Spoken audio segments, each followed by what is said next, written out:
వీక్షకులకు స్వాగతం, నమస్కారం. మాజీ విద్యాశాఖ మంత్రి బొత్స సత్యనారాయణ ఎన్నికలకు ముందు ఎన్ని అక్రమాలు చేశాడో చూసాం. ఆ అక్రమాలు చూసి భరించలేక చీపురుపల్లి ప్రజలు చాచి కొడితే ఓడిపోతే మళ్ళీ జగన్ రెడ్డి కాళ్ళు పట్టుకుని ఎమ్మెల్సీ తెచ్చుకుని ఇవాళ ప్రెస్ మీట్ పెట్టి ఒకవేళ నీ వైపు చూపిస్తే 4 వేళ్ళు నా వైపు చూస్తాయి అన్న సామెతను గుర్తు చేస్తున్నాడు ఆయన. అంటే ఎవరిని ఉద్దేశించి అన్నాడు, ఎందుకు అన్నాడు, ఆయన అనడంలో వెనకాల ఉద్దేశం ఏంటి? పార్టీ మారతానని బ్రతిమాలుతున్న ఏ పార్టీ ఆహ్వానించకపోవడానికి కారణం ఏంటి? బొత్స లాంటి రాజకీయ నాయకుడిని, సీనియర్ నాయకుడిని పార్టీలు కూడా రానివ్వకుండా గేట్లు మూసేసాయంటే బొత్స సత్యనారాయణ పరిస్థితి ఏంటి? బొత్స సత్యనారాయణ రాజకీయ ప్రస్థానం ఏంటి? సమాధి అయిపోయినట్టేనా?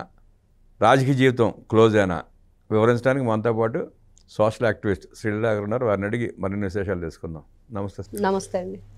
బొత్స సత్యనారాయణ ప్రెస్ మీట్ పెట్టాడు. ఒకవేళ మీ వైపు అంటే 4 వేలు నా వైపు అని చెప్పడానికి పావుగంట పట్టింది. దాన్ని ఎట్లా చూస్తారు, ఎట్లా విశేషిస్తారు? అంటే నాకైతే ఏమర్థమైందంటే గతంలో వైఎస్ రాజశేఖర రెడ్డిని, వైఎస్ విజయలక్ష్మిని మరి ఎలాంటి మాటలు అన్నాడో అందరికీ తెలుసు. మరి ఈ రోజున వైఎస్ జగన్మోహన్ రెడ్డిని ఆ మాటలు అన్నట్లుగా క్లియర్గా అర్థమవుతుంది. అంటే మీరు ఇక్కడ ఇంకోటి గమనించాలి, తండ్రిని తల్లిని తిట్టాడు కాబట్టే తన పార్టీలో చేర్చుకుని మంత్రి పదవులు ఇచ్చాడు. అవును, అది మాత్రం 100% అది జగన్మోహన్ రెడ్డి చరిత్రలోనే ఉంది. ఎందుకంటే మనం ఎన్నో చూసాం, బూతులు తిట్టు పదవులు పట్టు, అది జగన్మోహన్ రెడ్డి పార్టీ క్యాప్షను, ప్రతి ఒక్కరికి తెలిసిందే. అతను ఎవరికి పదవులు ఇస్తాడు, ఎవరిని దగ్గరగా మరి అతను అనుచరులుగా ఉంచుకుంటాడు, వాళ్ళకే మరి లక్షల కోట్లు వేల కోట్లు ఈయన దోచుకున్న దాంట్లో వాటాలు ఇస్తాడంటే క్లియర్గా అక్కడ గీత గీసినట్టు కనిపిస్తున్నారు. నిన్నే చెప్తున్నాడు కదా, మా రోజమ్మ, మా రజనమ్మ, మా వాళ్ళందరూ ఆడపిల్లలు, మరి వాళ్ళ ఇంట్లో తల్లి చెల్లి మరి ఆడపిల్లలు కాదా, ఆడవాళ్ళు కాదా, మర్చిపోయాడా? వాళ్ళని తిట్టించింది ఈయనే. ఈ రోజున మహిళల గురించి మాట్లాడుతుంది ఈయనే. నిజంగా ఈ రోజున నిజంగా బొత్స సత్యనారాయణ గారు మాట్లాడే మాటలు ఒకవేళ ఆయన మహిళల గురించి మాట్లాడితే పర్వాలా, మహిళలు కాని మహిళల గురించి మాట్లాడుతున్నాడు, అది వింత. అంటే ఇంకా అందరికీ అర్థమైపోయిన విషయమేనండి అది. ఎవరో ఆ పార్టీలో ఏ విధంగా మాట్లాడతారు, ఏ విధంగా బూతులు తిడతారు, ఏ విధంగా వాళ్ళ హావభావాలు ఉంటాయి, మరి ఎంతోమంది ఈ రోజున మాట్లాడుతున్నారు. అంటే ఒక రోజానే ఎందుకు అంటున్నారు, మిగతా వాళ్ళందరినీ కూడా, మిగతా చాలామంది ఉన్నారు కదా వైఎస్ఆర్సీ పార్టీలో మహిళలు, వాళ్ళెవరినీ కూడా ఇట్లాంటి పదజాలం కానివ్వండి, ఈ విధంగా మాటలు కానివ్వండి, ఎవరిని కూడా ఎవరు యూజ్ చేయరు. ఒక్క రోజాకే ఎందుకు పరిమితం అంటే ఆవిడ కూడా అలాంటివే చేస్తుంది. కాబట్టి మరి ఈ బొత్స సత్యనారాయణ గారు ఈ ప్రెస్ మీట్లో మాట్లాడిన మాటలు వింటూ ఉంటే వైఎస్ఆర్సీపీ పార్టీ నుంచి బయటకు రావడానికి సకల ప్రయత్నాలు చేస్తున్నాడు. సకల ప్రయత్నాలు చేసి ఈ రోజున సతికిల పడిపోయాడు అనేది మాత్రం క్లియర్గా అర్థమవుతుంది. ఎందుకంటే ఎవరు రాణిస్తారు? ఇప్పుడు ఈయన అన్నట్లుగా ఒకవేళ ఎదుటి వాళ్ళని అనేటప్పుడు మిగతా 4 వేళ్ళు నీ అనేవాడి వైపే ఉంటున్నాయి అంటే మరి ఈ రోజున నిన్న జగన్మోహన్ రెడ్డి పెట్టిన ప్రెస్ మీట్కి కౌంటర్ ఇస్తున్నాడు బొత్స సత్యనారాయణ అనేది మాత్రం ఇక్కడ అర్థమవుతుంది. ఇలా కూడా మాట్లాడతారా? మరి ఈయన చూస్తే గతంలో విద్యాశాఖ మంత్రిగా చేశాడు.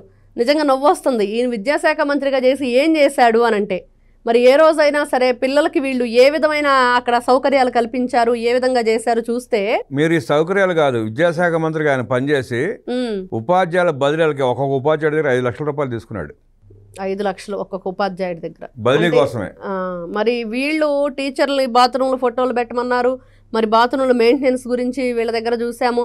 అదేవిధంగా చూస్తే పిల్లలు మరి తల్లికి ఏదైతే అమ్మఒడి అని చెప్పి ఒక కార్యక్రమం పెట్టి దానిలో ఏ విధంగా చేశారు, జగనన్న గోరుముద్ద అని చెప్పి పెట్టారు, చిక్కీల మీద జగన్మోహన్ రెడ్డి బొమ్మలు, ఇవన్నీ కూడా కోడిగుడ్ల మీద జగన్మోహన్ రెడ్డి బొమ్మలు, బ్యాగులు, బూట్లు, ఇవన్నీ కూడా ఎట్లాంటివి ఇచ్చారో అన్నీ చూసిన తర్వాత కూడా వీళ్ళు విద్యాశాఖ మంత్రిగా ఏం చేశాడు ఇతను అని అంటే చేసింది ఏమీ లేదు, పెద్ద సున్నా అనేది మాత్రం క్లియర్గా అర్థం. అంటే జగన్మోహన్ రెడ్డి పరిపాలనే ఒక పెద్ద గుండు సున్నా అనుకోండి. చేసింది ఏమీ లేదు కానీ పల్లి చిక్కీల మీద కోడిగుడ్ల మీద జగన్ రెడ్డి ఫోటోలు వేసుకుని వాళ్ళకి పేమెంట్ లేకుండా ఎగ్గొట్టి పారిపోయిన దౌర్భాగ్యపు పాలన నాటిది. బొత్స సత్యనారాయణ కూడా దాంట్లో భాగమే. మరి భాగస్తులు లేకుండా ఎక్కడ ఉంటారండి? ఈ రోజున అధికారం కావాలి, మాకు పదవులు కావాలంటే మరి జగన్మోహన్ రెడ్డి ఒకటే చెప్పాడు, మీకు పదవులు కావాలంటే నేను చేసే పాపాల్లో కూడా మీరు పాలు పంచుకుంటేనే మీకు పదవులు ఇస్తానన్నాడు. వీళ్ళందరూ పాలు పంచుకున్నారు, మరి అందుకనే వాళ్ళకి ఆ పదవులు కట్టబెట్టాడు. ఈ రోజున ఎమ్మెల్సీగా ఉన్నాడు.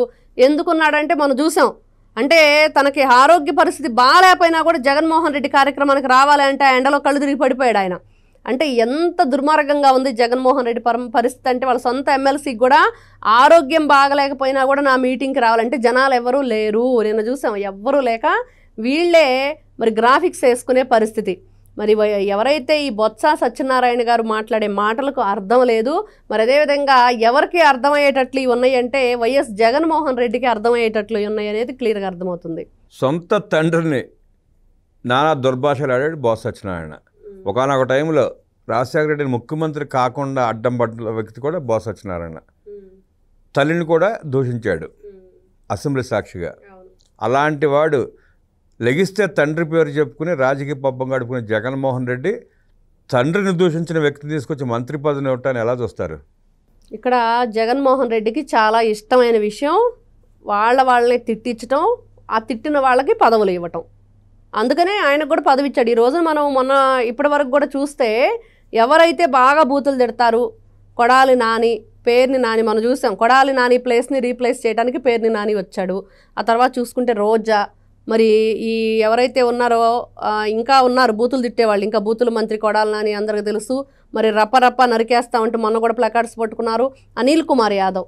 మరి ఇలాంటి వాళ్ళందరూ కూడా సినిమా డైలాగులు చెప్పుకుంటూ రపరప నరికేయమంటూ, లేకపోతే ఎప్పుడు వచ్చామన్నది కాదన్న అని చెప్పి ఇట్లాంటి డైలాగులు బూతులు తిట్టడం మహిళల్ని ముఖ్యంగా ఈ రోజున చూస్తే సొంత సజ్జల భార్గవ రెడ్డి ఉన్నాడు కదండి మెయిన్ సోషల్ మీడియా సాక్షిగా, వీళ్ళ పేపరు, వీళ్ళ ఛానల్, వీళ్ళ సోషల్ మీడియాలో పాపం షర్మిలా గారే ముఖ్య బాధితురాలు. వీళ్ళేదో నిన్నేదో యాప్ పెట్టారు, దాంట్లో బాధితులందరూ కూడా నమోదు చేసుకోండి అంటే ఫస్ట్ ఎవరు వస్తారంటే ఆ లిస్టులో షర్మిలా గారే వస్తారు, తర్వాత విజయలక్ష్మి గారు వస్తారు. ఇప్పుడు షర్మిల వైఎస్ రాజశేఖర రెడ్డికి పుట్టలేదు అన్నప్పుడు అది వైఎస్ విజయలక్ష్మి గారిని అన్నట్లే కదా. ఇవన్నీ కూడా అతను ఎందుకు బొత్స సత్యనారాయణకి పదవి ఇచ్చాడంటే జగన్మోహన్ రెడ్డికి వాళ్ళ సొంత ఇంటి వాళ్ళైనా సరే తనకి ఇష్టం లేకపోతే ఈ విధంగా తిట్టిస్తూ వాళ్ళని కించపరిచే విధంగా ఉంటే తనకి వీణులు విందుగా ఉంటుంది, జగన్మోహన్ రెడ్డికి వినసొంపుగా ఉంటుంది. అందుకని వీళ్ళందరినీ కూడా తన పక్కన పెట్టుకొని బొత్స సత్యనారాయణ అంటారా, లేకపోతే కొడాలి నాని అంటారా, పేరుని నాని అంటారా, వీళ్ళందరి చేత కూడా ఇట్లాంటి మాటలన్నీ అనిపిస్తూ తను రాక్షసానందం పొందుతూ ఉంటాడనేది క్లియర్గా అర్థమవుతుంది. నిన్న జగన్మోహన్ రెడ్డి నెల్లూరు పర్యటన పూర్తయిన తర్వాత ప్రెస్ మీట్ పెట్టి విమర్శించిన తీరుని ఎత్తు చూపుతూ ఈరోజు Botsa Satyanarayana counter press meet పెట్టి 1 వేలు నీ వైపు చూపిస్తే 4 వేలు నా వైపు చూపిస్తాయి అన్న సామెతను గుర్తు చేయడం వెనక ఉన్న కారణం జగన్మోహన్ రెడ్డి ప్రెస్ మీట్ అని అంటూ వివరించిన శ్రీలీల గారికి ధన్యవాదాలు తెలియజేస్తూ నమస్కారం.